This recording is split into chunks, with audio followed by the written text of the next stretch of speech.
Okay. All right. We're in, and anybody else that wants to join? There we go. Let's see. Admit.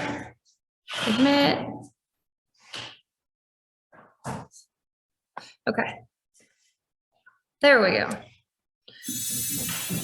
All right, Julia, and there's nobody else waiting in the, of course.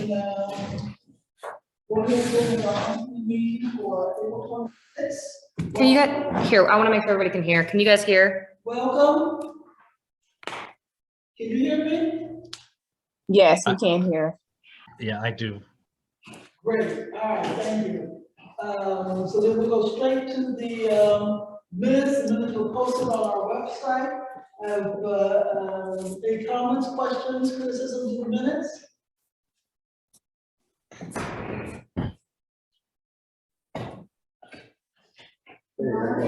Okay. We got somebody else joining us in the middle of our discussion here. Oh, good.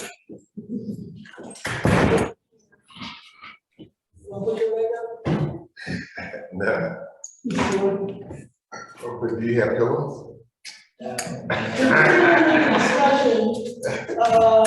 We're on discussion of the minutes.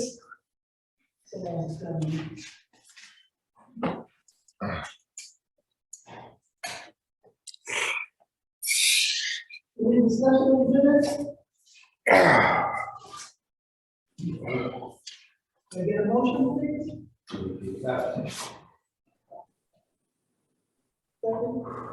Second. Any discussion? All in favor? Aye. Aye. Opposed? Abstention?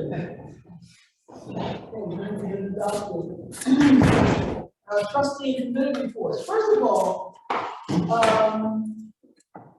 let us briefly go around because I don't know your name, and maybe a couple of others. I'm not using it.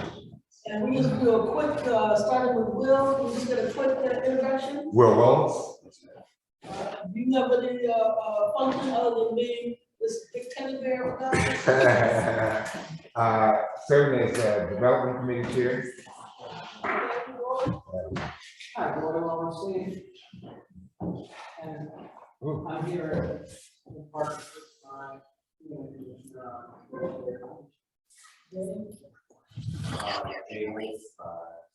Oh, I'm sorry. I can do that.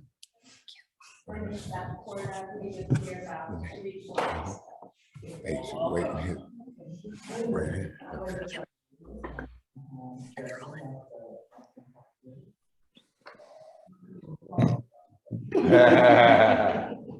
I'm Craig Woods. I've been a resident here for over 22 years. I'm a community engagement manager for the Franklin Park Conservatory. Happy to be here. My name is Sean McKay, and I'm the growing and green coordinator at Franklin Park Conservatory. Congratulations. Thank you. Along with Julia Lynn, and I'm excited to be here as well. Everybody works from out here. Julie Walker, since Fred pulled Julie Walker, since Fred pulled the year cards, the family moved to the area in 58. You do the math. And introduce yourself online. Oh, okay, sorry. All right, good morning. All right, I'm Brian Curtis. I am the recording secretary, and welcome for those who are in person and over Zoom. This is odd. Just keep going. Yeah. And we're not wearing masks. Yeah. First time in like over 2 years. Yeah. Kirsten Weber, been in the neighborhood for about 2 years and a trustee. Who's online? We got lots of people today. Yeah. Carol Harris is here. One more time.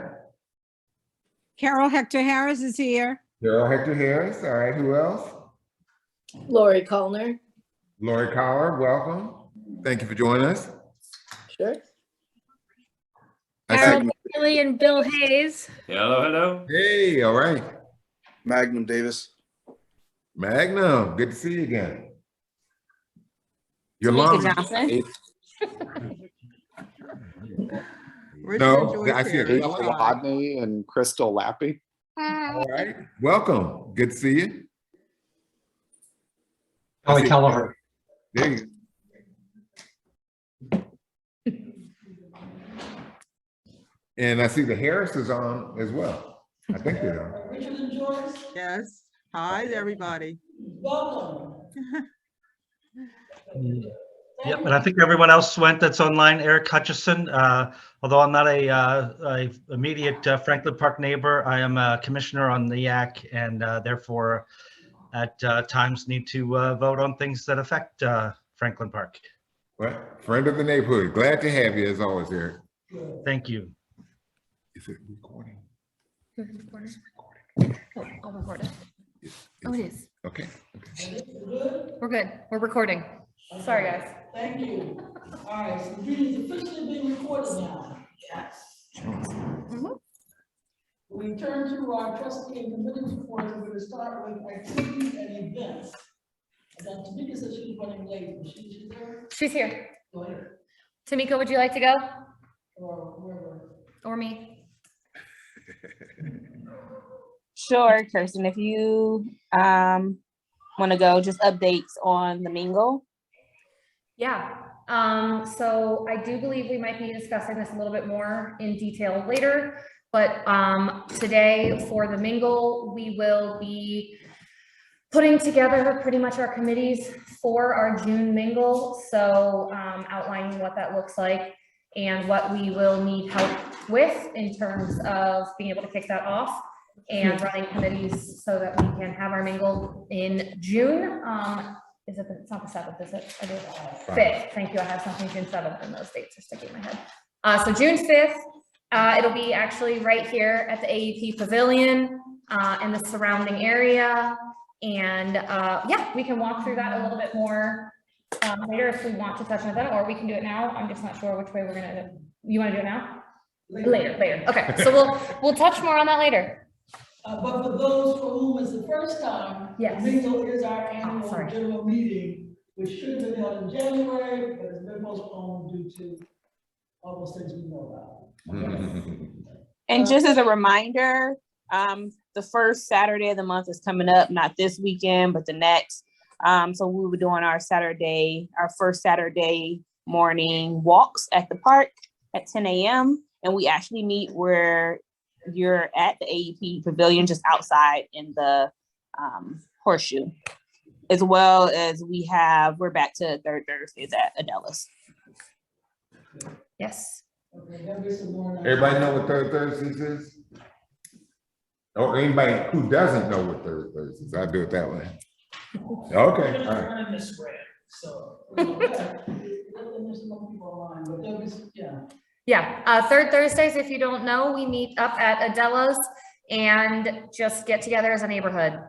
Plenty of food, plenty of drinks, alcoholic or not. And we all just meet up and get to know the neighborhood. And it's an easy way to connect. Third Thursdays, it's easy alliteration. What time on Thursday? 6:30 to 8. Thank you. 6 to 8, I'm sorry. I think you're right. Thank you. Thank you. We'll hear some more about the Mingle a little bit later. Public and member relations. Expect lots of pictures from both the events in the East Market to be posted on our social media, and if you have any, especially on Saturday if you go, email them to fpcivic@gmail.com. I'm gonna be posting a bunch of pictures whenever I get the chance.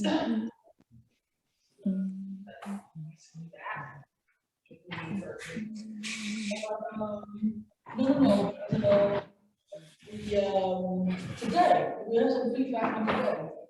So I want to reiterate something that Brian just said, just to make sure we're not assuming. Our email address for our communication, which reaches all the board members, is fpcivic@gmail.com. So you can write us anytime, anywhere, if you need to find the minutes, if you need to volunteer for something, whatever, that's the way to get a hold of us. So today, members of the board were invited to a ribbon cutting ceremony hosted by Connect Realty. Connect Realty is headed by Brad DeHaze, who used to live on Franklin Park South. And he has worked with a variety of people, some of whom I've learned were football players, professional football players, who worked on that project for many years. And everybody told stories. He was there, Mayor Ginther was there, Mayor Coleman was there, Council President Harden was there, and the young lady in charge of the landmarks, Becky West. There were some of the principals, and then of course all the people who had some investment in the project. But it was very nice, and Brad told some interesting stories, which I think there'll be many more to come. And I implore you, when you get a chance, to better understand what it took to bring this to reality. I mean, it's really unbelievable. First-class facility. They cut open the gates, and the vendors could not wait to see us. I mean, they all had smiles on, their store garb. They had samples in many cases, and they were excited for today, and they're really excited for next week, as Brian talked about, because that's the grand opening where they'll have their full menus, full staff, and that type of thing. So today was what they call a soft opening. We had a few people through, came by and picked up some lunch, had a little early drink, and went on about their way. But it's amazing some of the things that came into place really in the last week or so, you know, because I was up there a week or two and I didn't see a number of these things in place. So I would just say in general, we'll talk about it later, that the organization, it's called the Trolley District, which encompasses the building that opened today and some other properties, but it also is centered around the East Market, which had its opening today, and it will include some rental apartments right across the street from there. So it's overall a development district, and they have been very responsive to our input and our guidance, and we look forward to continuing to providing that, if everybody knows what I mean. Okay. And did anybody say Old Town East once? No, that was a big win. You know, when the articles first started coming out in the paper, they referred to this project as being in Old Town East. I mean, that's the only thing they knew on the Near East Side. But we called all the media outlets, and every time we saw them, we reminded them that this is the Franklin Park neighborhood. And I don't know if you saw the articles recently. I mean, that was kind of in the headline. You know, the East Market in Franklin Park. So we were very pleased about that. And this gives us another tier to build on our identity. And we will rely on everybody to help us cement that through the pictures that you submit, through the projects that you participate in, and through the feedback that you give through this organization to them so that they can be the best neighbor possible. Thank you. Any questions? Comments? If you haven't been, obviously it's only open today, but I highly recommend No, it. all week. Yeah, no, I'm saying it's only been open so far today. Oh, okay. It's only been open so far today, but it's beautiful. Highly recommend. Got myself a nice little plant today, got some coffee. It was great. It is a nice asset to the neighborhood. So obviously we've all been waiting for it, and it's coming around. The vendors also. Yes, the Oh, vendors Right. have. Absolutely. And then now continue to go. Okay, thank you. Is Kim on the line? Does not look like it. Kim Barrett? No. She's probably closing the deal. She did say she was going to be here because we saw her Yeah, we did. at the market. Okay, so we'll put, hopefully wellness, hopefully see you back, come back. Development improvement, anything else to add? So here's an example of where our community input made, I think, an important difference. Anybody remember how long that property was vacant? It was over 30 years. Okay, so there was no traffic going in and out of that lot. Now there's a parking lot, but as people who live in this area know, most folks who drive through our neighborhood do not know how to drive correctly. Right? Can I get a witness? Okay, so. and so one of the things my daughter pointed out after going to the rail house is when you come out of their parking lot, there's no sign to remind people that that street is one way north. And to me, I said, you don't want your mayor coming out of there and somebody, you know, thinking it's a left-hand turn. So today they had all kind of one-ways, right turn only. One way. I mean, they're very responsive. But again, and I want to thank Bill. Is Bill Harris online? Bill bugged me to no end about that and the geese. He's here. Yeah, he's right there. About the importance of signage, but you know, keep those kind of comments coming. And Larry Price had some things he was talking to Shannon Harden about, and so you know, that's how you get to be. That's how you have a strong relationship, by letting people know what you need. Okay, and that's what we want to do with them.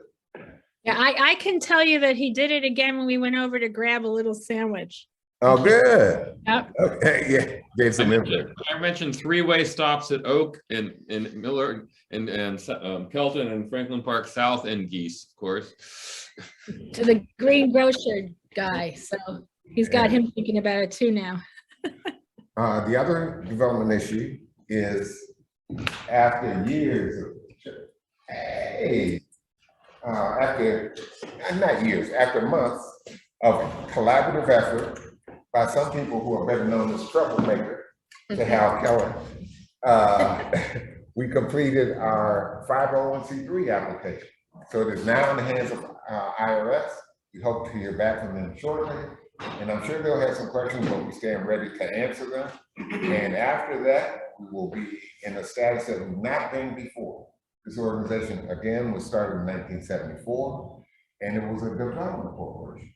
Okay, 501 covers all kinds of corporations. We were a development corporation. We own real estate.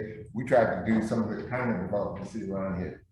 We turned the page on that. Then we became a 501c4, kind of a community advocacy organization. But when that lapsed for a variety of reasons, we decided, let's go for 501c3. And it was tedious, but it's done. Okay, so it's in the hands of the Internal Revenue Service, who makes those approvals, and it's a multi-years. I mean, you have to kind of keep it up by doing reporting, but yeah. As long as you submit your report. Right, as long as you can keep it, yeah. So. Okay, any questions for Will and this committee? Comments? Thank you very much. And he's included this old business nonprofit. It's not on the agenda to have the treasurer's report, but we should have a treasurer's report. Yes. And Nick is unable to do this evening. So Brian has it. Since the last meeting, there were fiduciary donations to the Easter egg hunt from Otina, Ronville, courtesy of Willis Brown, and Woodland Park, courtesy of Joe Weingart, which were later on dispersed to Kate Curry D'Souza to put on the Easter egg hunt. There were also about 6 new memberships, $35 worth of FPCA merchandise purchased by our new program.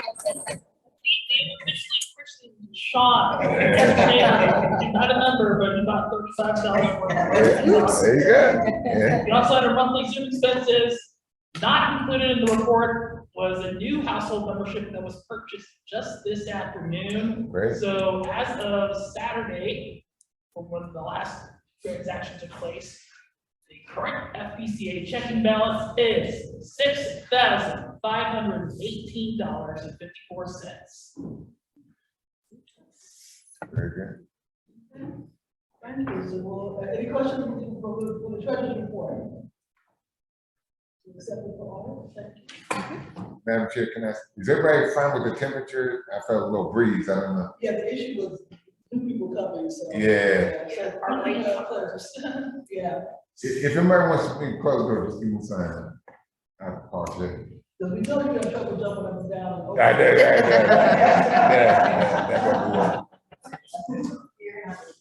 Okay, new business. business, FPCA elections. Jay. All right, so, first off, I think we just need to announce nominations. So for president, Julie Lynn, has been nominated. For treasurer, Mr. Willis has been nominated. And then for trustees, currently, I believe, Carol, can I get a confirmation that you're still on board?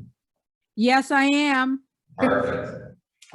So as of right now, we still have 2 open trustee positions available. I can take any final nominations before closing the individual elections.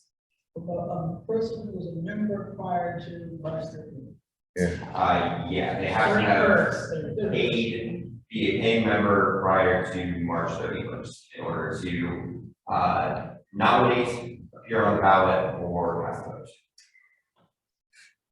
Did Mr. Wood have a question? He's pantomiming to me over there. Okay, what's the trustee do? In his organization? I guess, yeah, we have, I can say from my own experience, I help out with chairs that I was already helping with previously, but we have a meeting the Tuesday prior to this meeting. And most of it is making sure that all of our committees have people helping out with all the events and such that we have going on. And like I said, we all meet together the week prior to discuss what the meeting's going to be about, what we're working on going forward. We flesh out a lot of details that we then bring to you guys after. So I would say outside of the committee that I was already doing stuff with, it's the hour-and-a-half commitment the week before, plus whatever else you would like to help out with. Might I nominate you? There you go. Close the deal. Close the deal. Sorry, you asked the salesperson. All right. Yes, you take that as a yes. Is that Miriam too? Okay, and Miriam, We did it. Appreciate you both. well, and we don't take this lightly. You know, I have not been trustee. I've been on the executive committee as chair of the development committee and previously the election committee. And I got to know these people quite well. I mean, some of you I know through other flower-related activities, but but you'll see this. But I think, you know, if you're interested in making some results happen and that we're working on, as my former boss used to say, that we're working on the right stack of mail, I think being a trustee is worth it. So I congratulate those people who stepped forward. Until we say forever.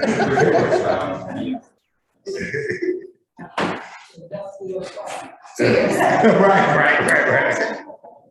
So yes, we do elections every year. So those of us that weren't up again for election will be up for election next year. Yeah. Let me go back and to clarify 2 or 3 of these remarks. Just to make sure that there's clarity for everyone. The FPCA has a rotating process. So a certain number of officers and trustees are elected in the even year and the balance of the off year. So this is an even year, and it's the president, the trustee, and the president, the treasurer, and 3 of the trustees. The secretary and the vice and the other trustees are in the off year. So you can be off year. Okay, so you know exactly when you're going to serve, for how long, etc. Then, with respect to the question, what is the obligation and responsibilities? Yes, people are assigned specific areas, or people volunteer to work in specific areas. They're dragged into areas. Tell the truth. We call that voluntold. Yeah, so there are people with specific chairs of committees, and then others are expected to participate in one or the other. And so, President is correct that The executive committee, which is all the trustees, does meet the week before to review and ensure that whatever has been discussed and is supposed to be implemented is being implemented, so we come to you with some clarity, although we do tend to include a great deal of liberty, as it were. And I think that the last point in terms of accountability is very important because we do represent the community, and if for some reason someone feels that we're not representing, then you do have the right to call us on it and say, well, what are you all doing, or how come we don't get attention? There's a situation that was addressed a little bit later that speaks to that came up in this past month. But finally, I just want to say that even though there are people who are elected in offices, I think the Marines are a great example now in terms of, you know, through the various activities being involved and just being exposed, people really begin to become committed in other ways and really begin to make a contribution, whether or not they have a title. So just because you're not elected this time or something doesn't mean that your contribution will be acknowledged and respected, you know, whatever that may be. Just wanted to kind of close the loop on that. Any other comments or questions? Any other comments or questions? Turn it back to Jay. All right, are there any final nominations? Hearing none, let's move to close nominations. Do I hear a motion? Motion. Second? Second. All in favor? Aye. Aye. Opposed? Abstentions? Okay. All right, will we still do the 3-minute spiel since we don't have any runoffs? Probably forego it unless there is a large desire for people to hear platforms. What is the wish of the body? Would you like to hear from your candidates? Keeping in mind two of them may have just kind of gotten thrown in the face. Like today, so.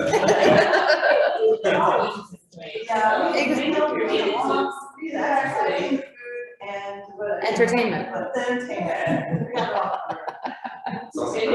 Our Saturday morning walk now. So, you know. So having had a lot of random discussion on the floor, what is the bottom line? All right. I'm moving beyond, getting on in business. All right, at this point, we can conduct elections. How do we want to do that in the in-person split with? Want to do like a verbal, is that kosher or? I'm sure. I mean, before I think it was a written ballot, but.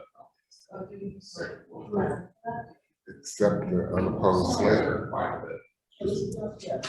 So, okay, we can just move on with, we will just do a show of hands in the room and then, those on the call either, Pop the hand up. pop your hand up. Do or the- wave or something. Yeah, just do the reaction. So a hand or whatever as a yes, if that's a fair statement. Or physical hand. Or physical hand.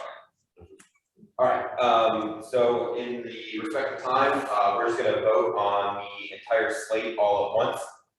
As a reminder, that would be, Ms. Julia Lynn as president, Mr. Willis as, treasurer, Ms. Hector Harris as a trustee, Miriam as a trustee, and, right, as a trustee. So all those in favor of moving forward with the slate, please raise your hands.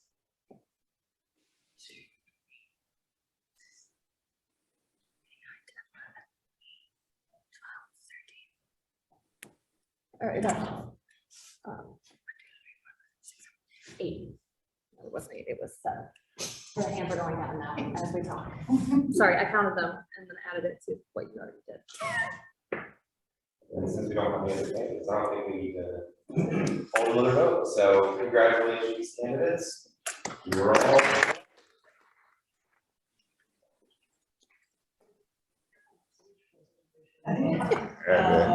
there was only, because the other positions were open, there's only one person who is actually leaving the committee, but not the organization that's there. We acknowledge at this point that he has served extremely. You're here. Extremely.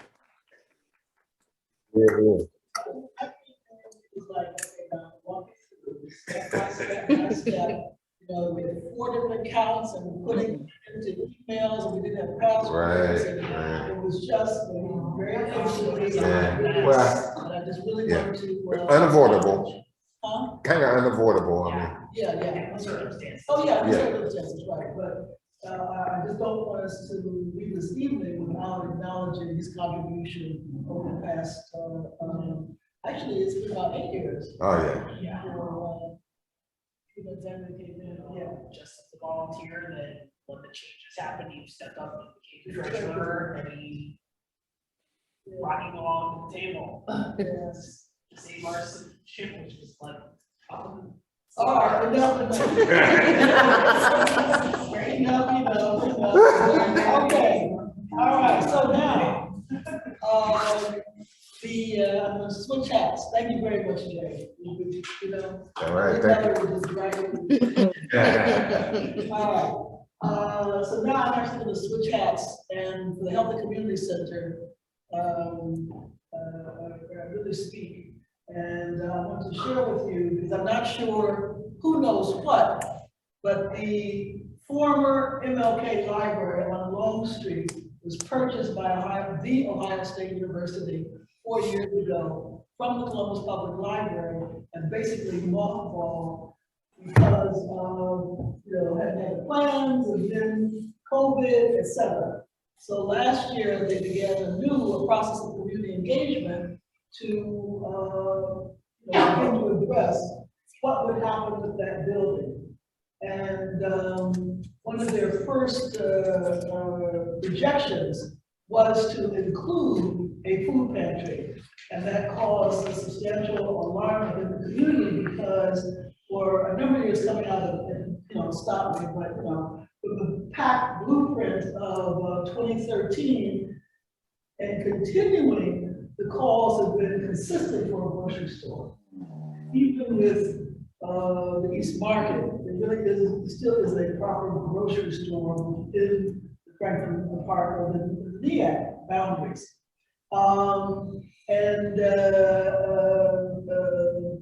Somebody said it was a situation like you're married to the mob, because Mid-Ohio was just determined to come in, and the community was equally determined that it not. And it was not a question of ignoring the unmet needs in terms of food security within the NEAC area, rather a question of how best to do it. And our proposal was that the Mid-Ohio Pantry actually focus on improving the existing pantries, work with them to see whether there are issues of there were structural issues of finance, or even marketing or volunteers, and then work with them to build them up rather than bring in a new market and undermine the ones basically run by the churches in the area. So 2 weeks ago, Ohio State did agree that there, and Mid-Ohio pulled out, and there will not be a pantry in the building. But that leaves a vacant space. And there are 4 areas that are basically, and it is a healthy community center. So it's like it's healthy, and it's community, and it's a center. And those 3 words are really very crucial in understanding what is the purpose of the building. And a lot of the focus has really been on food, and we really had to negotiate with Ohio State to say, is it food or is it all aspects of wellness? What are those things that really help us as individuals in the community to be? And how do we work in conjunction with existing partners? And that was a discussion around Mid-Ohio working with existing pantries rather than coming in and putting a new pantry. And so there is a food demonstration kitchen, because there's a very strong belief that people need to learn healthy cooking habits. And part of this stems from food that is distributed through the food pantry process that very often is discarded. Or we call it the shifting box. It gets moved from porch to porch to porch, particularly those gallon jugs of milk, you know, do not get drunk. You know, I've been there, right? Okay. So, the issue has been, well, it's just an issue of people not knowing what to do with the food. So we have a place for people to learn, and that will improve consumption patterns. And those cooking lessons are to be available to the community for free. And they will cover different elements. The second area is a cafe. And the understanding was that it would actually serve breakfast and lunch, and therefore only be open from like 7 or 8 in the morning to 2 or 3 in the afternoon.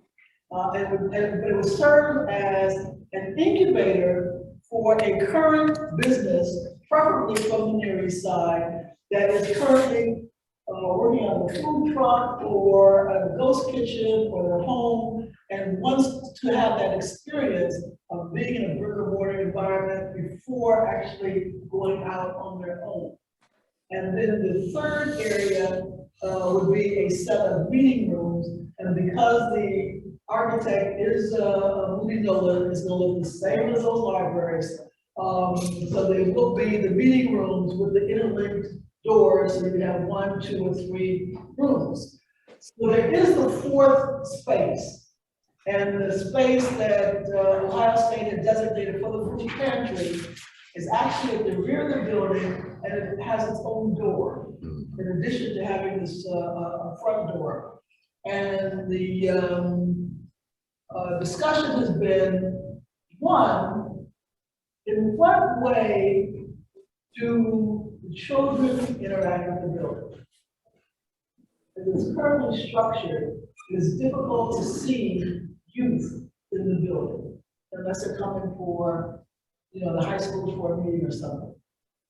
The other issue was, is it possible to tie it into existing institutions, patterns of behavior, social structure, whatever?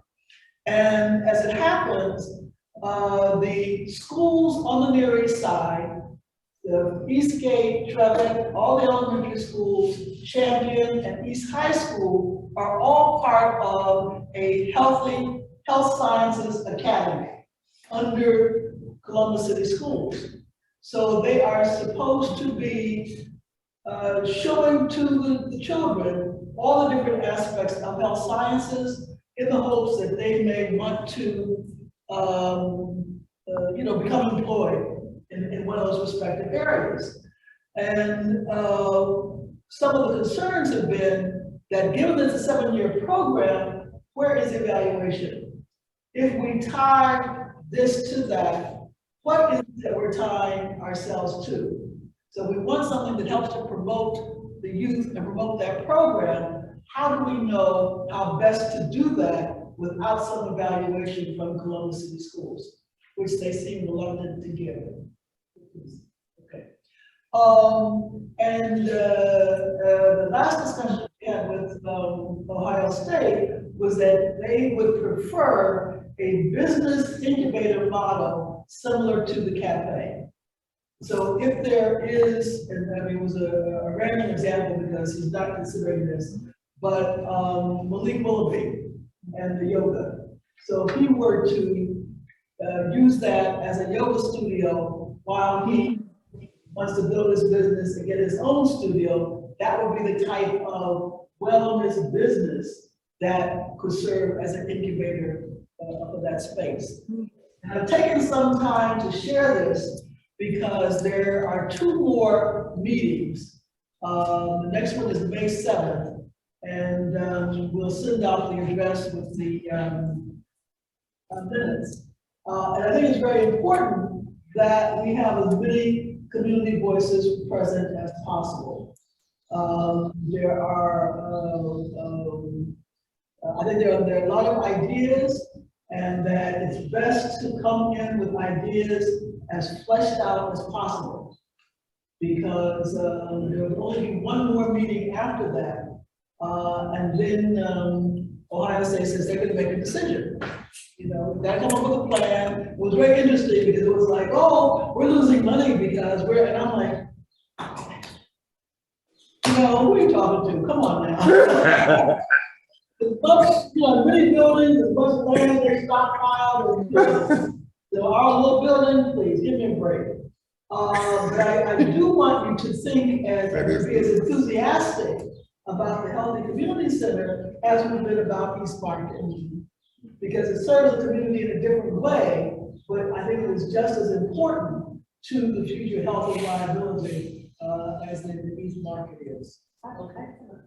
Clarification. So the 4 options that you gave us, is that what we have to choose from, or is it could be a little bit of all of these? 3 are set. The kitchen, these 3 are set. The kitchen, the cafe, and the meeting rooms. That's the pantries and maybe. So that's a 4th space. So the issue now is what happens to that 4th space? Gotcha. Okay, that's a question. Okay. And how does it get tied to something else? Now there were discussions of taking some of the meeting rooms and turning the area and having a gym, because people say you can't afford the why. Okay. Well, it turns out OSU is putting a ton of money into gym memberships and subscriptions. Yes. Into what? Issuing prescriptions for gym membership. They got a prescriptions or subscriptions? Subscriptions. Subscription. Yeah. It is prescription. They prescribe you a gym membership. Yeah, but they don't pay for that. Well, they don't pay for prescriptions, I don't think. The doctor says that in order for me to get well, I need to go to the gym. And this is part of my health. Okay. Yeah, and so he actually writes a prescription for the why, and OSU pays it. Oh, okay. Well, there you go. That's what I'm saying. OSU has a fight, and my response was because I hadn't heard about it. Yeah. And that was my whole thing is how does the community know? And I said, well, it's oversubscribed. And they were like, well, no, actually, it's not. I'm like, because it's going through certain doctors, and the community as a whole doesn't know who to go to get the prescription. But it's a prescription, and OSU pays the why. Once the doctor says, I need to go to get that, I need to go to swim. Yeah. Right. Okay. Okay. So there's a lot happening out here. When you look at it and talk and, look at some of these other cities, there's some very interesting things happening. And I think that part of the discussion for us has been, rather than a center as a place that people come to, because part of the discussion is, how do we see people interacting within that building? I come for a class, I come for a cup of tea, I come for a meeting, well, how do I interact with other people that I see there? Where's that connect, all right? And if it's not there, how does the center serve as a conduit for the resources of Ohio State? Because there was some discussion, of putting in a greenhouse, and I was like, no, because there are enough, East High has a greenhouse, it's defunct. Let's use OSU resources to build up what's already existing, rather than bringing in new or replacement. So let's actually now do an assessment of the community, see what's there, and let's bring the resources to build that up. So the center is a conduit rather than, because as it's hey, let me stop. I don't know, but are there any neighborhood or mental health counseling in the area? Well, yes. Yeah. Yes. One place is on Broad Street? Yeah, I'm not sure how they serve people. Right. One I tried. West. Yeah, the apartment. Yeah. And then you can do more. Lighthouse, I think. But and let me just say, They're adamant that no actual services be provided. You cannot even get your blood pressure checked in the building. Okay. So all clinical services are to go through OSU East. It's a healthy community center, but no direct provision of medical care. So it's more teaching, maybe? Or teaching and facilitating as opposed to treatment? Right. Okay. Okay, so think about it. And of course, if people want to talk, give me a call, drop me an email. What's that number again? FP Civic? Yeah, FPC. FP Civic at gmail.com. If you have questions about the Healthy Community Center. And I'm sure our social media will be having yes, some hooks out there that you can look at some of these things Julie Lynn mentioned are happening in other communities, because that's one of the things we try and do is talk about not just what's happening in our boundaries, but in nearby or similar neighborhoods that we can piggyback on as well. So, any other questions or comments? Okay, thank you. Now, back to the fun and games. Bingo. Round two. Bingo. All right, Tamika, you wanna kick it off, or do you want me to?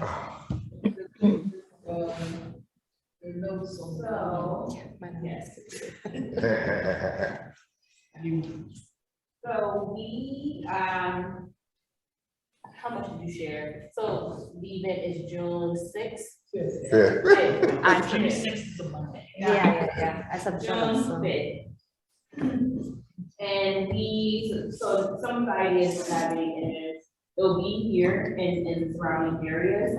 So initially we thought about food, where we're going to do food. Historically, the association has provided meat, and then neighbors brought side dishes, dessert. That was kind of, you get that instead of having to pay to attend. However, with COVID still around, still a little cautious about neighbors bringing food at home. So we're actually going to do food trucks. So we're going to have food trucks that we, the association, will pay for the meal for members. And then we'll have a dessert food truck that people can then purchase from home. And if you're not a member, FP Civic at gmail.com. Go ahead. Yeah. And if you're not a member, you can pay $10 to become a member. That's right. So if you come to the event, you take your $10, then we sign you up for free to be a member. So you still get moved into the association. Right. I think it's past year, since it's been down, COVID, everything transitioned with the association. We've had 550 people. So we are looking at maybe the first 100 people, first 100 members that sign up, first come, first serve, with free tickets. And we'll probably save about 25,000 people to come and then sign up. And we will add that this is actually, it will be a ticketed event, so Yes.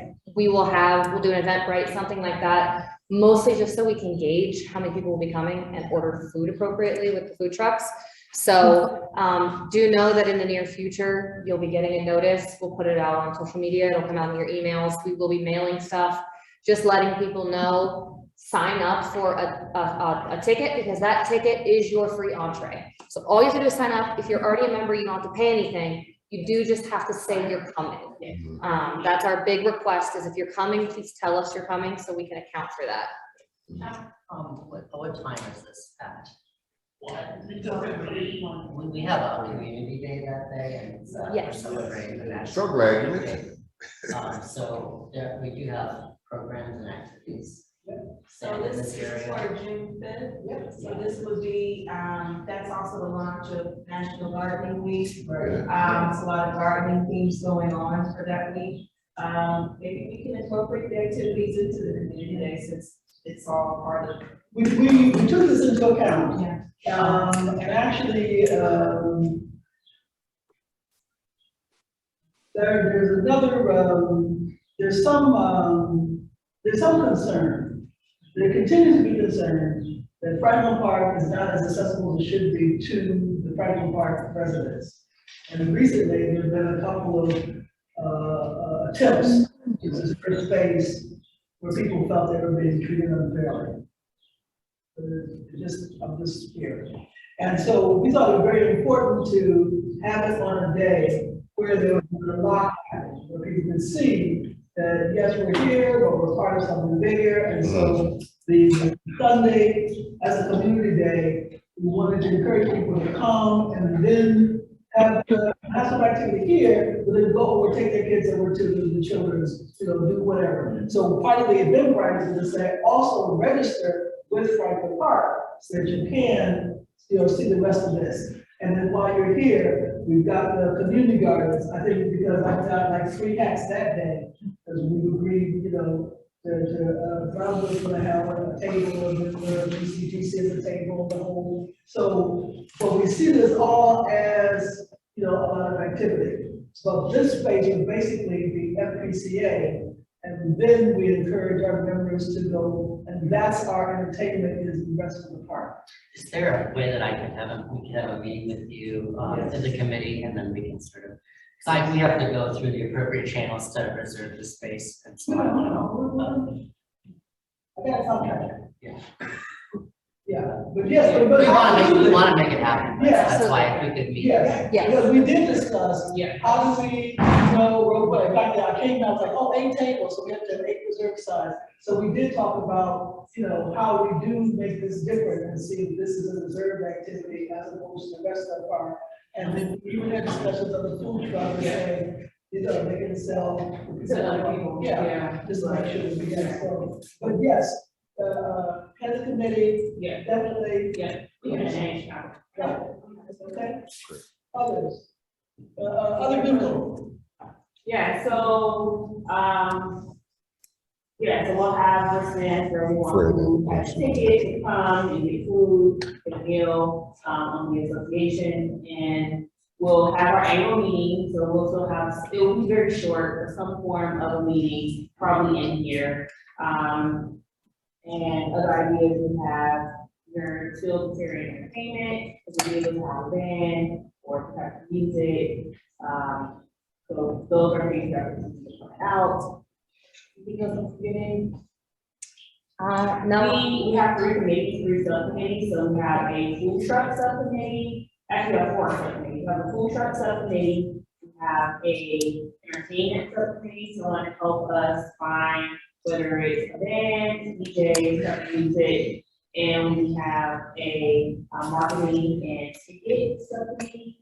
So they will, I would say, personally leading the ticket and marketing subcommittee. I'll be leading the entertainment subcommittee, and Miriam will be leading the food truck subcommittee. And then the 4th subcommittee will be led by Tim and Mr. Willis, and they'll do a fundraising. Yep. So if any of you are interested in joining the we're all here. So please talk to us, and we'll look at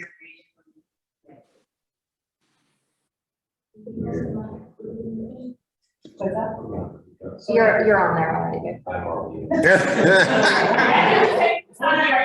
Anyone interested in joining those folks. Are you heading out? Yeah. So the GCDC is gonna have a strict attendance for these laws. So actually. Yeah, I mean, just like the state fair, I mean, you got If anyone divisions on interested in them. joining this, absolutely, we just take my right now. So that would be I mean, don't worry, we will harass everyone, but please, if you are interested, let us know. We would love your help. We really would like this to be a community event within a community event, and that requires help. The 6 of us that have already been assigned to this can't do this alone. We need help. So please speak up if you would like to help. Probably. I am so sorry that I am not able to volunteer or to join you that day, but I have to be somewhere else on that day. However, I'm a local yoga teacher right down the street from the trolley barn, and I'd like to invite you to a yoga class then I will be teaching on the patio at Parsons North on June 11th, which Doga is a yoga class with dogs.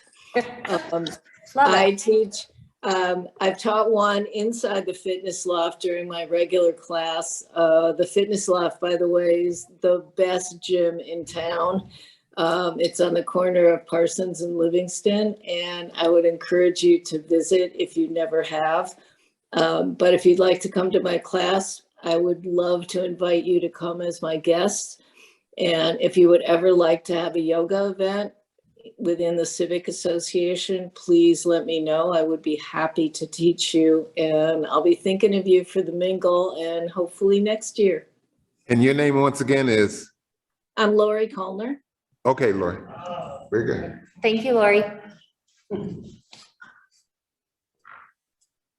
Oh, so we will probably ask Brian to send I forget what they call it in Gmail, a sign-up list that will have the 4 committees, a brief description, what they're doing, and you can sign up on that list, and we will know right away from the comfort of your own home what you're interested in helping with. Google Docs. Yeah, Google Docs. Any other questions for the bingo? So we will all be out in force. Yeah. How much parking? It was crowded downtown last year. On the first Sunday, it's crowded. They are sold out. It is packed. We're hoping, allowing a couple of us will walk. But otherwise, it will be first come, first served. We should put that in the marketing. Yeah. Yeah. Oh, yeah. We encourage you to walk or ride bikes. Yeah. Sure. Like, as far as walking is part of the experience. I walked by on the 3rd in their parking lot. There, people have to park over the city lot by a Quonset dive because there was no room at the observatory yet, and they were sold out that day. Trying to meet. Yeah, National Park is the Adventure Center or Conservatory Drive, when you're first, swinging by. Or by the bike trail. By the bike trails. Yeah. I think it's about there. Might be able to get a van. Yeah. When you'll meet with them. Community day. Yeah. They did it for the Asian Let's festival. just leave the signs online, but they also accept your ID. So it's no cost, but they have to manage numbers. That's our biggest limitation, is our parking. We have a huge space. City life. City life. Right. Yeah. So we said, I think it's 12 to 4. But we Yeah, said 1 to it's 3 true. as our actual activity. So we have a setup time and tear down time. So 1 to 3, 2 hours, something here, food, little music, and then you're free to spend 2 or 3 hours for the rest of the party. We're actually 2 hours a week. I don't think parking would be that big of an issue though, because most of our members are people in the neighborhood and everyone typically are. But I like Miriam's idea to suggest walking, biking, et cetera, because traffic for parking will be tight, so, yeah. Okay, anything else on the bingo? We will definitely get more as we go along, once people join committees. For the parking issues, I know it's gonna be an issue for older or less accessible folks. You wanna get a couple volunteers just to pick people up in the neighborhood and drop them off. That's a good idea. That's what I say, ride share. Just check with your neighbor and, come together in one car. Yeah, I mean, we can have always, all those ideas. We can identify a couple of people, like. yeah, we can put a sign up sheet on, and if if you need help getting here, we're happy to come pick you up. Well, add that as a committee too. I like it. Yeah, I'll add it to my list. Ride share.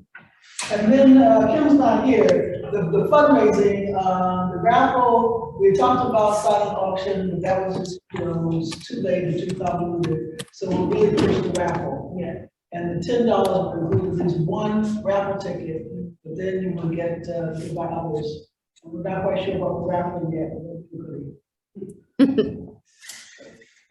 All right, anything else on the bingo? Okay, over to Roy, Leah. Well, good evening. Your steering commission is going through a lot of changes right now. That's sort of a good starting point. We had election of officers recently. So Kate Curry D'Souza is president, Juan Owens is chairperson. Juan Owens is vice chair. I was elected treasurer and Eric Hutchinson was elected secretary. Then we've also had election of chair and vice chair for the zoning committee and the planning committee.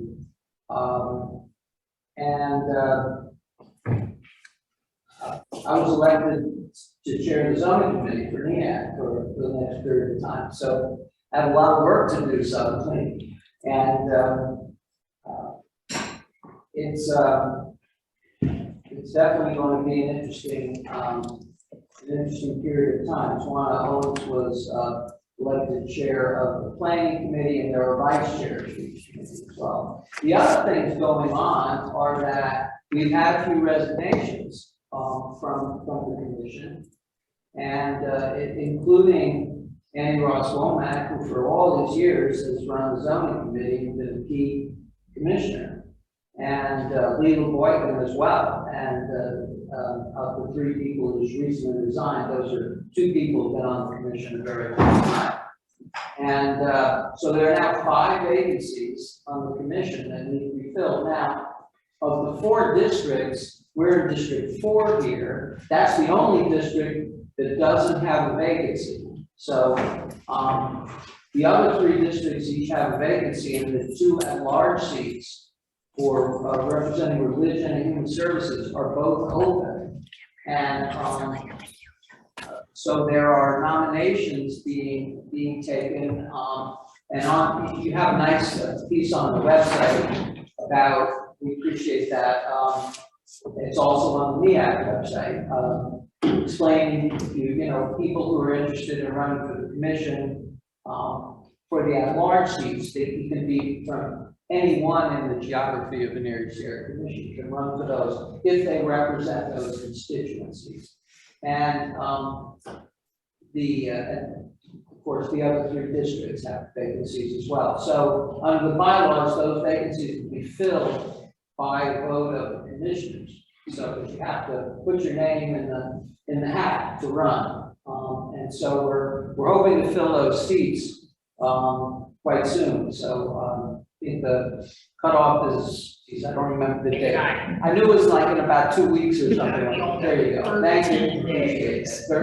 Well, 2 weeks pretty close. So those are all like, logistics things going on. But the other thing that's really happening with the commission, we have new leadership, and we're hoping to take the commission in some new directions.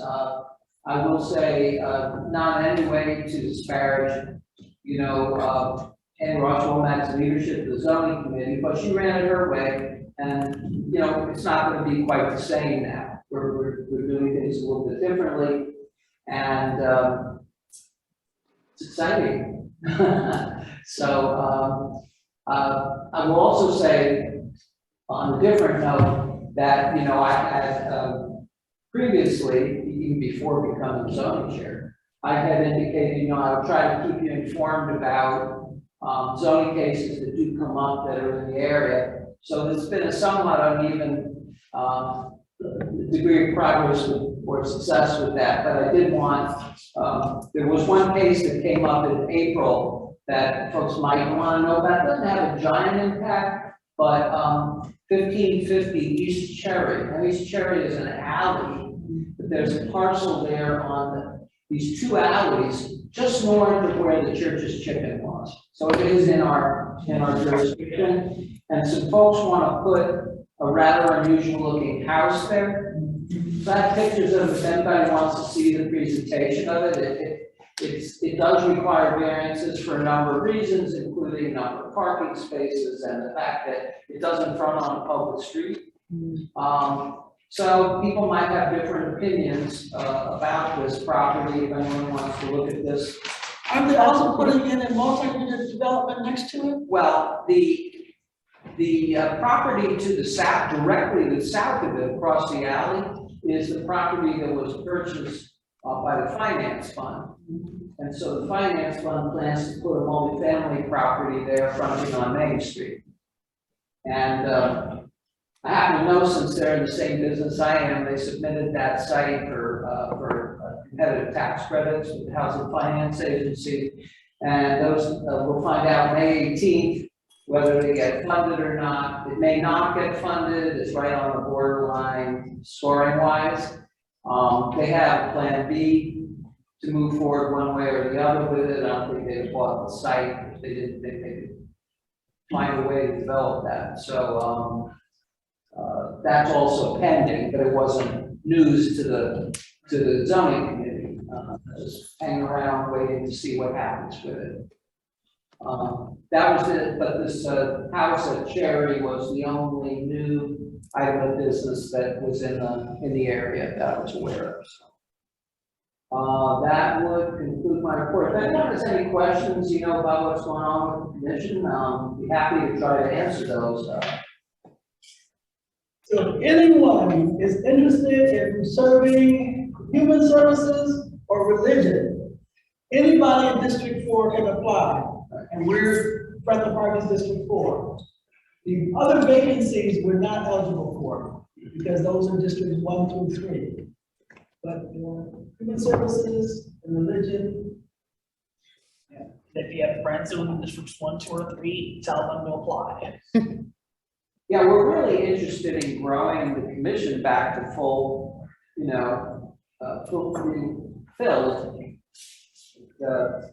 The other thing that did happen recently with the commission of note is that the committee that Kate Curry D'Souza initiated, called Community Engagement Committee, was started as sort of a temporary or trial run kind of a committee, and that was in the bylaw changes that were approved at the last meeting. That was made a permanent committee. Not only that, community engagement now having an equal status with planning and zoning committees as a standing committee.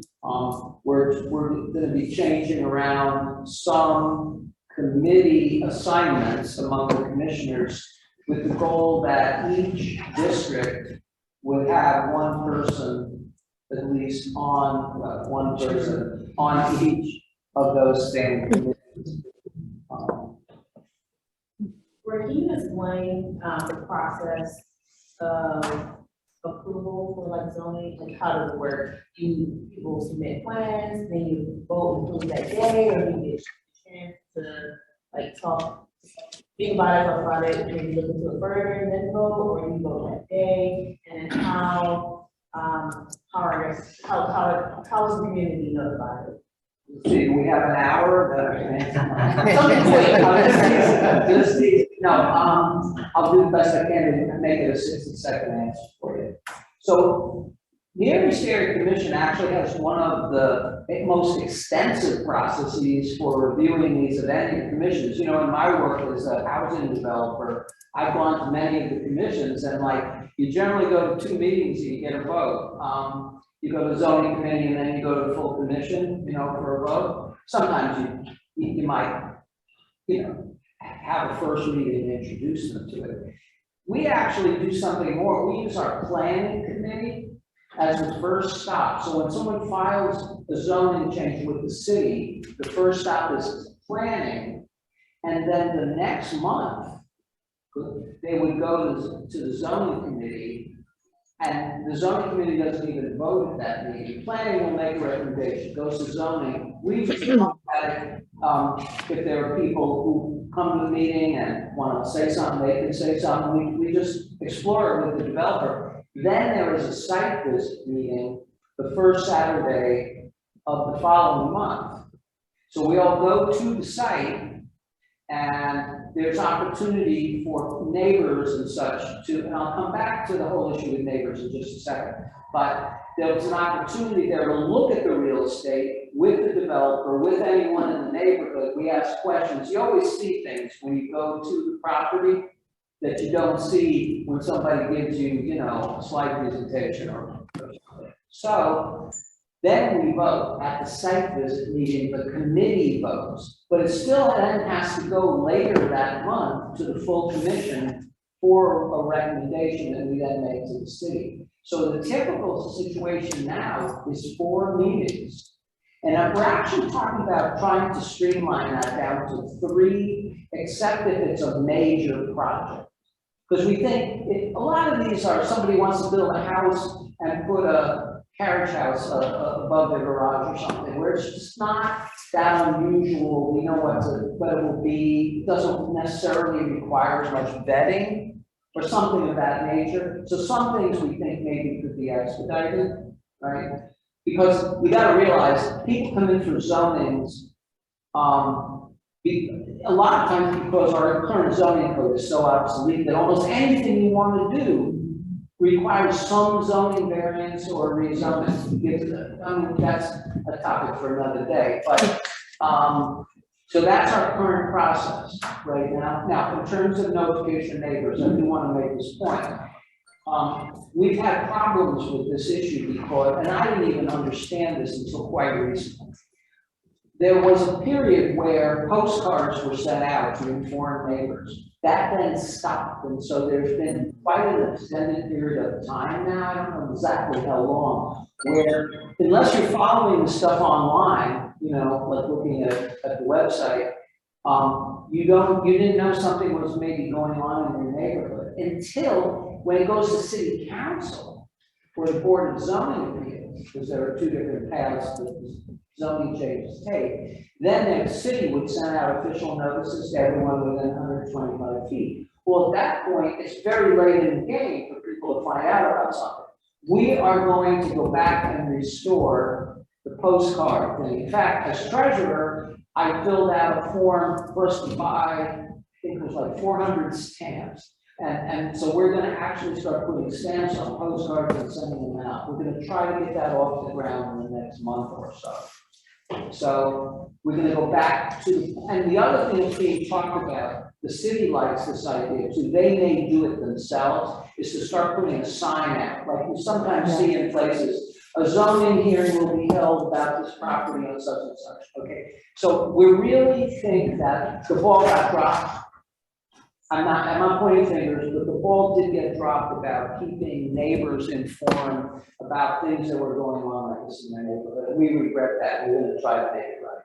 At what stage of postcards issue? When? At what stage? I think the postcard should go out before the site visit meeting, like a week ahead. It used to be before the site visit, so I think that's what we're going to do. But I also like, just to jump in, putting the sign up, particularly with the post office being what it is. 1 or 2 people may get the postcards and the others don't. Correct. So the sign also helps. Yeah, the thing with postcards is like the names and addresses we have are of owners, not of who lives there. Oh, yeah. Because that's all that anyone can get easily. Yeah. You know, so those will go out, but if you put a sign up and you're a renter, now I see, so they're gonna do something next door to me. I might care about that, right? Even though if I'm a renter, not an owner. So that's something we're kind of passionate about and to get that being back on very track. calm, but there was this last month, there was a very serious issue. And I wanted to briefly address it because in the law, they say, you know, you come into court with clean hands. And unfortunately, we were approached as an organization to contest a application that was going to city council. And although there were some people within the executive committee who did not approve of the variance that was being sought, when we checked our minutes, we realized that Roy had actually brought it to the committee, and we had posted it on the website.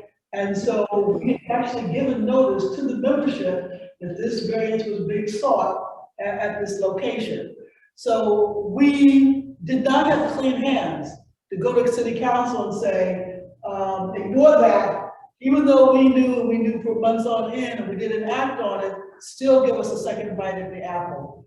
And that's number one. So that we do recognize our responsibility to be part of the process, because and the discussion also came in terms of, and I think this is the broader reason why it's important for us to have a NEAC representative in our meetings is, what is our vision of the community? What is the vision of our neighborhood? And what do we want to see happen in the neighborhood that helps us to maintain whatever that vision is? So at some point, I think we have to have a different discussion, maybe just take some time and, have a different discussion and flesh out what kinds of changes we want to see in the community based on what we know to be happening in the real world. This is life, and we can't sit here in a bubble and get away from it. So that's number one. Number two, it was very interesting to me that people who were not members came and wanted us to represent them. And so I'm like, well, look, guys, we could do that if, we had clean hands, but also it's important for you to be a member and participate and bring your voice and not just come when you think there's a problem in the community and you want us to save you. So that's a different discussion that I also hope that we have. So it got very tense there for about 2 weeks around this one particular house and the variances being sought. My mother being my mother actually called Shannon and read the riot act, and he called me and I was like, look, it's okay. But we do, I'm very serious, we really do have in the East Market, that brings a whole other discussion in terms of the commercial aspects, and I listened closely when people earlier said, it's really nice having East Market. Well, there are gonna be some changes, it's gonna necessitate some things are gonna happen. And that will mean that other people will want to do some things. There's also been discussion around the Airbnbs. A couple people come to me and said, what do we do? It's going to get worse now over the summer when a lot of these properties are being used for parties. And so, how do we maintain some control, because it's affecting the character of the community? So it's really important to have NEAC, but it's also important for us to not only listen to what he or she says and somebody different, but act on it, really understand what's being brought to us and being able to act on it consistent with our vision of the community. I see Eric is on. Eric, did I leave anything out about NEAC you want to add? No, I think you did well. The appointments, certainly the highlights, and appreciate Franklin Park's help with those, as always. And you mentioned the postcards, Roy, that's great. Remember, our goal is better transparency than in the past, and the postcards are part of that. And then I do want to say, I didn't hear the property, Julia Lynn, that you were mentioning. City Council did table that for some further discussion and so forth. I didn't hear that indicated. So if anyone is interested in discussing that more, it is tabled at the moment for that. Thanks, Eric. Thank you. Okay, announcements, open discussion. I have yours. Hello? Miriam? I think someone on here is. Yep, Richard? Yeah, you only have one mic and I can't hear the conversation. But was that the property that was tabled 1860 Oak Street that went to council last Monday? Yes. Okay, thank you. That's all I need to know. Thank you.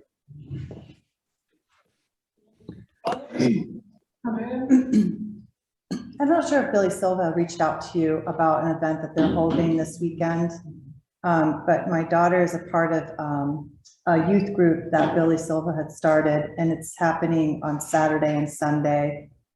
The flyer says, come meet your neighbors and discuss themes such as our individual role in creating a more unified neighborhood, supporting the next generation. This is with a youth focus.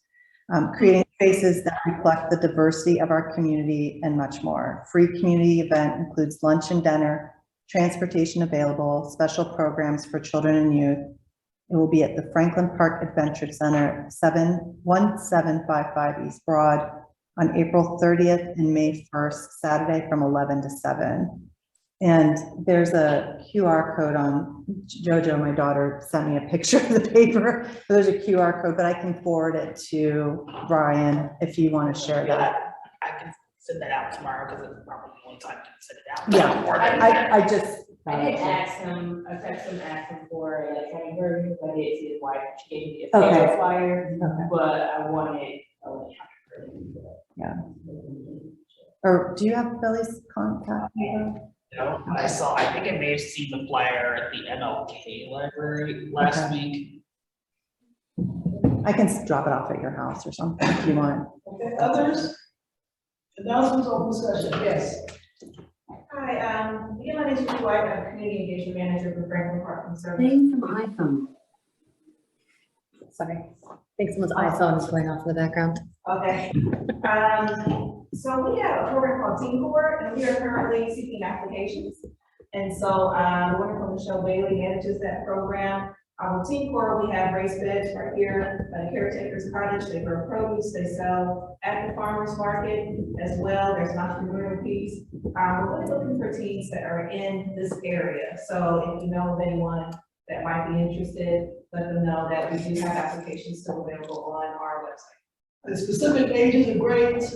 I believe it starts at 15, about 15 and 18. What's the end age? Ending 18? Around 18. But do they have to be in high school or can they be graduated 18-year-olds? They should be in high school, but I believe there might be an assistant position that's open as well still, so they could go for that one there on the older side. And deadline. Well, we're still open. Our goal is to have 20 applications, or 20 candidates, and so we're just going to keep recruiting and interviewing until we get that number. It's a great program, so if you have youth in that age group, it's great.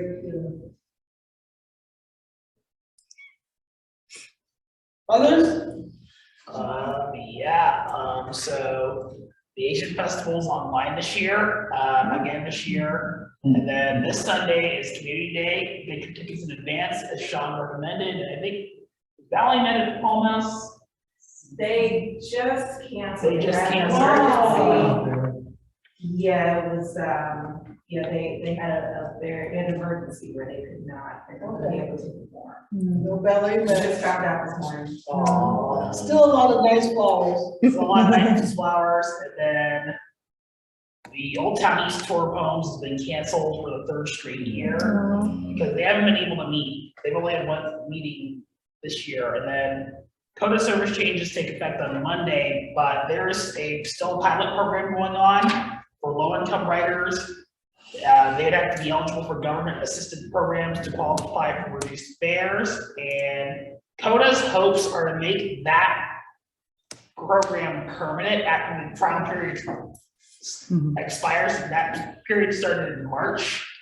Service changes take effect again on Monday. There's no set timetable for the late night service return, but they said at the public comment meetings that they will have late night service for Red, White, and Boom on July 1st. There's still about several drivers short of where they need to be for late night service to return and where they were staffing wise before the pandemic.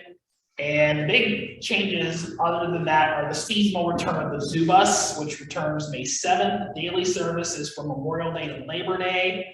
The Air Connect is returning for limited events. And then the rush hour lines, most of those lines are going to be reduced to one trip in each direction. And then, and also last week was the 30th anniversary of the kickoff of Mariflora right here in this park, all 88 acres, the Cascades, the Japanese footbridge, that little sharp pointing thing in the arcade conservatory are all reminders of what happened this time 3 decades ago. I was about this tall when it began. President Bush and Bob Hope were here to kick it off. And of course today, the East Market ribbon cutting ceremony. Yes. We're back. And vote next Tuesday. Yes. So going off the East Market, I feel like there's gonna be a huge turnout in the East Market. And I'm trying to figure out how can we tap into people who go there and aren't members or don't know about us.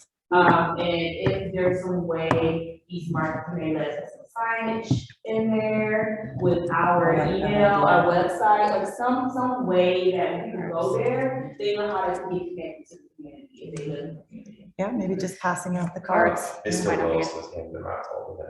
Yes, he was. Good. Yeah. But even if there's like some permanent theme that we can put in there, if it's, I don't know, some type of sign we put in there with our, If you pass one out, so yeah. people could pick them up from the vendors. Yeah, That's wonder good. if there could be like a community bulletin board. I was just thinking that too. There definitely should be. Because you know, sure, we're used to doing all these things online, but that's an in-place event space where you walk in the front door. I mean, it's not maybe the reason you came, but. Yeah, I mean, we do have a contact over there, so we might be able to reach out and ask if that's something they would consider doing. Or we can call them on their, call them on the bluff today, because that was a big thing during that ribbon cutting is Yeah, they want to community. be a staple of the community, Right. so. This is so I like the idea of a community board for sure, but I also think the vendors, because a lot of those places are walk-up, that they could just leave a stack of these postcards, because when you go into Upper Cup and you get your coffee, there's always little stacks of things that are happening, and you go and pick it, I'm like, oh, and that's how I get information, I learned about the chess club that way. So I think that's a way for them to present their part, and then they can take that home. with them. Well, I also think we talked to a couple of the vendors today, but getting the vendors involved as well, as businesses in the neighborhood is also a good idea. Let's work through Will and Aubrey. Absolutely. Yep. And before I forget, Kim has her hand up. She's had it up for a minute. So Kim, would you like to go? Kim. You there, Kim? I think she's muted. She is.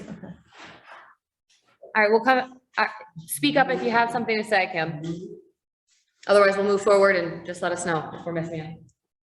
Okay, in the meantime, the garden across from Stoddard Garden is Stoddard and Main Street, lost their lease with the land bank. And so all the perennials, everything has to come out. They'll be over there tomorrow from 5 until, she said dusk, I guess that's now, 8, 5 to 8, and then Saturday morning, 9 to noon. So if you think there's something that you want, go at that time and get it. Where? Stoddard and Main, Right on the east side of the street. That's so heartbreaking. Yeah. Of course. Yeah. One of my friends, he had a garden on the south side, had lost his garden just exactly a year ago. How do you lose your lease? You don't maintain your garden. Oh, yeah, that. Oh, wait, I must be I thinking. walk the dogs down there. Yeah. That's the one I'm thinking. Okay, was there anything else? There are some other handouts, there's over here, of all visitors, the first time we ever signed in. Is Kim unmuted yet? Anything, Kim? We're going. She's, Jen that said she's not allowed to unmute. What? yeah. I'm asking you to unmute, Kim. And I got Charlie District stickers, take one. Those are cute. I don't want to take them off. It's not letting me unmute you, Kim. I don't know what is going on. She always has a problem. No, it's telling me to ask her to unmute and it won't let her. Oh. Okay, Send it in the chat, Kim. may I have a motion? Motion. Second? Second. All in favor? Hi. Opposed? Abstentions? Have a very good evening. Yes. Did you walk? All right. Festival flyers and Charlie District stickers. Hi. Thanks, everybody.